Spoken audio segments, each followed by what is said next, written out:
Hi, அம்மா வீட்டுக்கு போனோன்னா அம்மா மூஞ்சி பாருங்க எவ்வளோ ஹாப்பி ஆகிட்டாங்க. ஏன்னா அம்மா அப்பாவும் தனியாக இருக்காங்க, நாங்களாம் போனால் கொஞ்சம் என்டர்டெயின்மெண்ட் இருக்கும், நல்லா ஜாலியாகவும் இருப்பாங்க. நைட்டுக்கு வந்து சிம்பிளாக முட்டை சாதம் பண்ணுறேங்கிட்டு இருந்தாங்க. அதான் ரெடி பண்ணிக்கிருந்தேன். கருவேப்பிலை, பெரிய வெங்காயம், இஞ்சி பூண்டு நல்லா வதங்கினதுக்கப்புறம் 5 முட்டை, மிளகுத்தூள், ஜீரகத்தூள், கொஞ்சம் தனி மிளகாத்தூள், உப்பு சேர்த்து நல்லா பரட்டிடுறது முட்டை சாதம் ரெடி. என்னோடய ஸ்டைலை நான் சொல்கிறேன். அப்பா வந்து எங்களுக்கு ஃப்ரைட் ரைஸ் வேறு வாங்கிட்டு வந்தாங்க. எல்லாத்தையும் ஷேர் பண்ணி என் கையால் அம்மாவுக்கு வச்சு வந்து அவங்க ரொம்ப ஹாப்பியாகிடுச்சு. இதெல்லாம் தானேங்க ஒரு சின்ன சின்ன ஒரு சந்தோஷம்.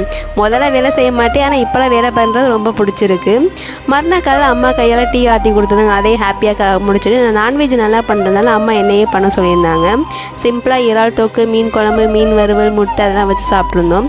நான் ஊர்லேருந்து வந்திருக்க சொல்ல அம்மா கேசரி ரெடி பண்ணின்னு சொல்லியிருந்தாங்க. அம்மா ரவெல்லாம் வறுத்து வச்சுட்டாங்க, நான் அம்மா கேசரி மட்டும் தான் ரெடி பண்ணியிருந்தேன்.